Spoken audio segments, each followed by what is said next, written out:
കരങ്ങൾ കൂപ്പി കണ്ണുകളടച്ച് ഈ പരിശുദ്ധാരാധനയിൽ പങ്കെടുക്കുന്ന സമയം നമുക്ക് പ്രത്യേകമായി നമ്മുടെ അവസ്ഥ, നമ്മുടെ വ്യക്തിപരമായ ജീവിത അവസ്ഥ ഒന്ന് ചിന്തിക്കാം. ഓൺലൈനിലൊക്കെ പങ്കെടുക്കുന്നവർ നിങ്ങളായിരിക്കുന്നിടങ്ങളിൽ നന്നായിട്ട് പ്രാർത്ഥിക്കണം. ഈശോയെ, എൻ്റെ ജീവിതത്തെയാണ് ഞാൻ ഈ അൾത്താരയിൽ സമർപ്പിക്കുന്നത്. കർത്താവെ, ഈ പരിശുദ്ധ അൾത്താരയിൽ ഞാൻ സമർപ്പിക്കുന്ന കർത്താവ് വിശുദ്ധീകരിക്കണമേ, ശക്തിപ്പെടുത്തണം, ബലപ്പെടുത്തണമേ, ആഗ്രഹിക്കണം, പ്രാർത്ഥിക്കണം. നിങ്ങളുടെ ജീവിത അവസ്ഥ ഈ അൾത്താരയിൽ സമർപ്പിക്കുക. വിശ്വാസ അനുഭവത്തിൽ നിങ്ങൾക്ക് ഏതെങ്കിലും കുറവുകൾ വന്നിട്ടുണ്ടെങ്കിൽ അത് പ്രത്യേകം ഓർക്കുക.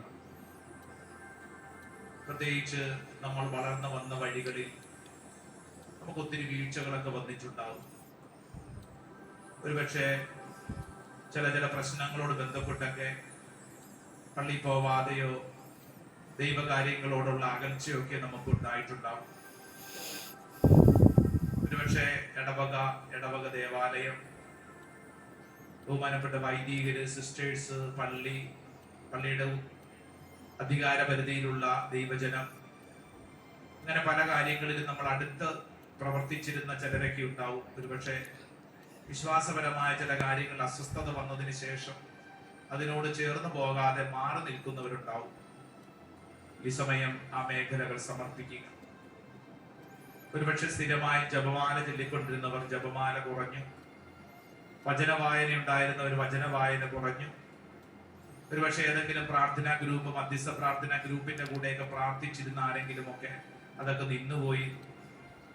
ഇപ്പോൾ വല്ലാതെ ഒരു ഞെരുക്കത്തിലൂടെ കടന്നു പോകുന്ന ചിലരുണ്ടാവും. പ്രത്യേകം സമർപ്പിക്കുക. ചിലപ്പോൾ നമ്മുടെ ഉള്ളിന്റെ ഉള്ളിൽ തന്നെ നമുക്ക് തന്നെ ഒന്നിനോട് ഒരു താല്പര്യം തോന്നാത്ത അവസ്ഥ വരും. അല്ലെങ്കിൽ ഉള്ളിന്റെ ഉള്ളിൽ ചിന്തകൾ വരും, ദൈവമുണ്ടോ, എന്തിനാണ് ഇങ്ങനെയൊക്കെ പ്രാർത്ഥിച്ചിട്ട്. ഒരുപക്ഷെ നമ്മൾ ആരെങ്കിലേക്ക് എഴുതിയ ചില പുസ്തകങ്ങൾ വായിച്ച്, ചില ലേഖനങ്ങൾ വായിച്ച് നമ്മുടെ തലയ്ക്കകത്ത് ചില തെറ്റായ ചിന്തകൾ കയറിയിട്ടുണ്ടാവും. ഇങ്ങനെയൊക്കെ പള്ളിയിൽ പോയിട്ടും പ്രാർത്ഥിച്ചിട്ടും കാര്യമുണ്ടോ, ഈ ആരാധനയിലൊക്കെ പങ്കെടുക്കുന്നുണ്ട് ഗുണമുണ്ടോ എന്നിങ്ങനെ 100,000 ചിന്തകൾ വരും. എവിടെയെങ്കിലുമൊക്കെ കണ്ട ഒരു സിനിമയുടെ ഭാഗമാവാം, ഒരു സീരിയലിലാവാം, അല്ലെങ്കിൽ ഏതെങ്കിലുമൊക്കെ തരത്തിലുള്ള മീഡിയ മേഖലയിലൂടെ നമ്മുടെ തലയ്ക്കകത്തോട്ട് കടന്നു വന്ന ചില കാര്യങ്ങൾ നമ്മളെ പീഡിപ്പിക്കും. ഇങ്ങനെയൊന്നും പ്രാർത്ഥിക്കണ്ട, ഇതിലൊന്നും കാര്യമില്ല എന്ന് നമ്മുടെ ഉള്ളിൽ ഈ കടന്നു വന്ന തിന്മ നമ്മളെ പീഡിപ്പിക്കും. എന്റെ പ്രിയപ്പെട്ട സഹോദരങ്ങളെ, ഈ പരിശുദ്ധ അൾത്താരയുടെ മുമ്പിൽ ആ മേഖലകൾ നമ്മൾ സമർപ്പിക്കുക. കർത്താവേ, നഷ്ടപ്പെട്ടു പോയ വിശ്വാസ അനുഭവം എനിക്ക് വീണ്ടും വേണം. അഭിഷേകം ചെയ്യണേ, അഭിഷേകം ചെയ്യണേ, അഭിഷേകം ചെയ്യണേ, അഭിഷേകം ചെയ്യണേ, അഭിഷേകം ചെയ്യണേ, അഭിഷേകം ചെയ്യണേ, അഭിഷേകം ചെയ്യണേ, അഭിഷേകം ചെയ്യണേ. അനന്ത കോടി നന്മയെ അഭിഷേകം ചെയ്യണേ,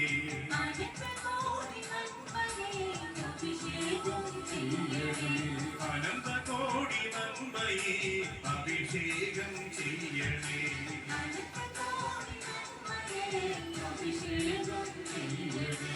അഭിഷേകം ചെയ്യണേ, അഭിഷേകം ചെയ്യണേ, അഭിഷേകം ചെയ്യണേ, അഭിഷേകം ചെയ്യണേ.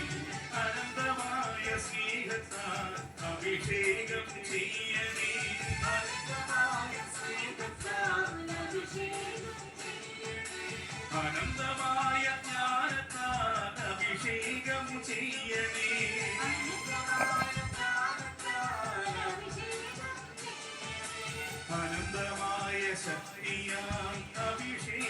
ചെയ്യണേ, അനന്തമായ ശക്തിയാൽ അഭിഷേകം ചെയ്യണേ, ദൈവവചന ശക്തിയാൽ അഭിഷേകം ചെയ്യണേ, അഭിഷേകം ചെയ്യണേ, അഭിഷേകം ചെയ്യണേ. അനന്ത കോടി നന്മയെ അഭിഷേകം അഭിഷേകം ചെയ്യണേ അനന്തകോടി നന്മയെ അഭിഷേകം ചെയ്യണേ അഭിഷേകം ചെയ്യണേ അഭിഷേകം ചെയ്യണേ അഭിഷേകം ചെയ്യണേ അഭിഷേകം കൈകൾ ഉയർത്തി കൈയടിച്ച് അഭിഷേകം കൈയടിച്ച് അഭിഷേകം ചെയ്യണേ അഭിഷേകം ചെയ്യണേ അഭിഷേകം ചെയ്യണേ അഭിഷേകം ചെയ്യണേ അഭിഷേകം ചെയ്യണേ അഭിഷേകം ചെയ്യണേ അഭിഷേകം ചേർന്ന് പാടി അഭിഷേകം ചെയ്യണേ അഭിഷേകം ചെയ്യണേ അഭിഷേകം ചെയ്യണേ